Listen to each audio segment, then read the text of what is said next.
కాల్పుల విరమణ ఒప్పందాన్ని ఉల్లంఘించిన పాకిస్తాన్కు భారత సైన్యం బుద్ధి చెప్పింది.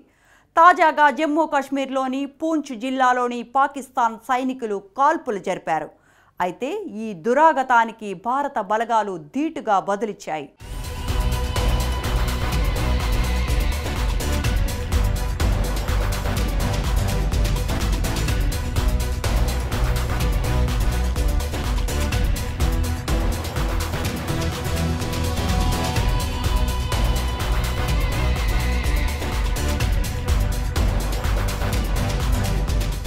పాకిస్తాన్ వంకర బుద్ధి ఎప్పటికీ మారేలా లేదు. భారత్ చేతిలో ఎన్నిసార్లు చావు దెబ్బలు తిన్నా ఇప్పటికీ బుద్ధి రాలేదు. పదే పదే భారతదేశంపై కవ్వింపు చర్యలకు దిగుతోంది. భారత్ చేతిలో దెబ్బలు తింటోంది. భారత్ పాకిస్తాన్ మధ్య కొన్నేళ్లుగా కాల్పుల విరమణ ఒప్పందం అమల్లో ఉంది. అయితే ఈ ఒప్పందాన్ని భారత్ గట్టిగా అమలు పరుస్తోంది. కానీ పాకిస్తాన్ మాత్రం ఈ ఒప్పందాన్ని ఉల్లంఘిస్తోంది. ఇందులో భాగంగా తాజాగా మరోసారి కాల్పుల ఒప్పందాన్ని ఉల్లంఘించింది. సరిహద్దుల్లోని నియంత్రణ రేఖ వెంబడి కాల్పులకు దిగింది.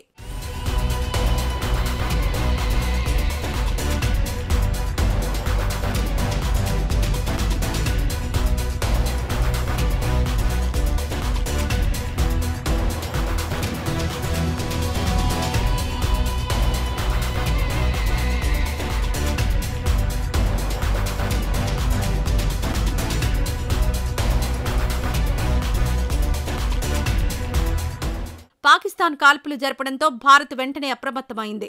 భారత బలగాలు వెంటనే రంగంలోకి దిగాయి. శత్రు సైన్యానికి గట్టిగా బుద్ధి చెప్పాయి. ఈ ఘటనలో పాకిస్తాన్ వైపు భారీగా ప్రాణనష్టం జరిగినట్టు తెలుస్తోంది. అయితే ఎంతమంది చనిపోయారన్న విషయమై ఇప్పటివరకు ఎటువంటి సమాచారం అందలేదు.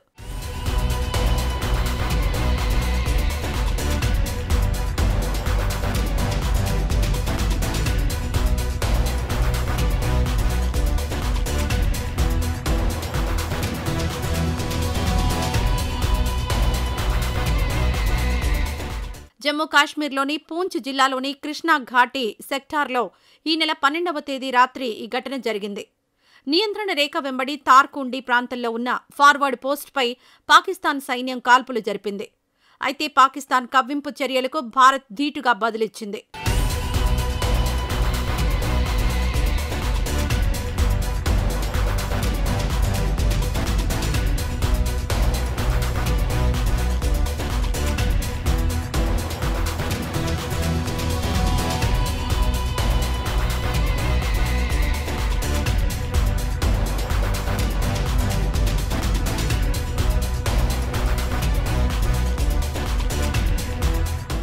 ఇదిలా ఉంటే భారత్ పాకిస్తాన్ మధ్య కాల్పుల విరమణకు సంబంధించి ఈ ఏడాది ఇదే తొలి సంఘటన. అయితే గత కొన్ని రోజులుగా వివిధ మార్గాల్లో పాకిస్తాన్ కవ్వింపు చర్యలకు పాల్పడుతూనే ఉంది. కాగా ఈ నెల 4, 5 తేదీలలో కొంతమంది పాకిస్తాన్ సైనికులు భారత భూభాగంలోకి ప్రవేశించడానికి ప్రయత్నించారు. అయితే ఈ ప్రయత్నాలను భారత జవాన్లు తిప్పికొట్టారు. ఈ ఘటనలో పలువురు పాకిస్తాన్ సైనికులు చనిపోయినట్లు సమాచారం అందింది.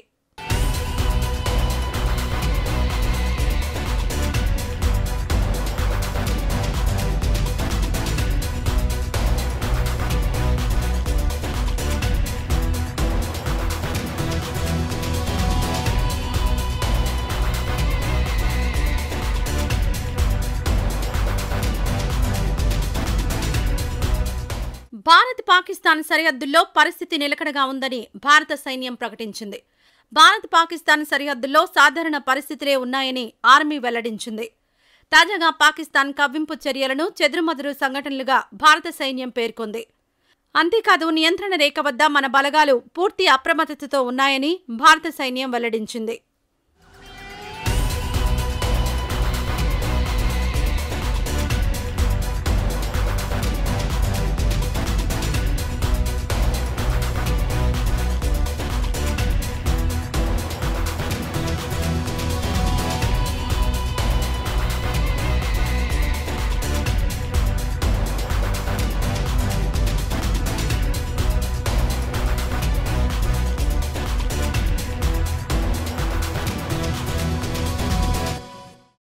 ఇవి ఇండియా అండ్ బియాండ్ ప్రధాన అంశాలు. మరో ఎపిసోడ్లో మరికొన్ని వార్తలతో మళ్ళీ కలుసుకుందాం. స్టే ట్యూన్ టు స్వతంత్ర.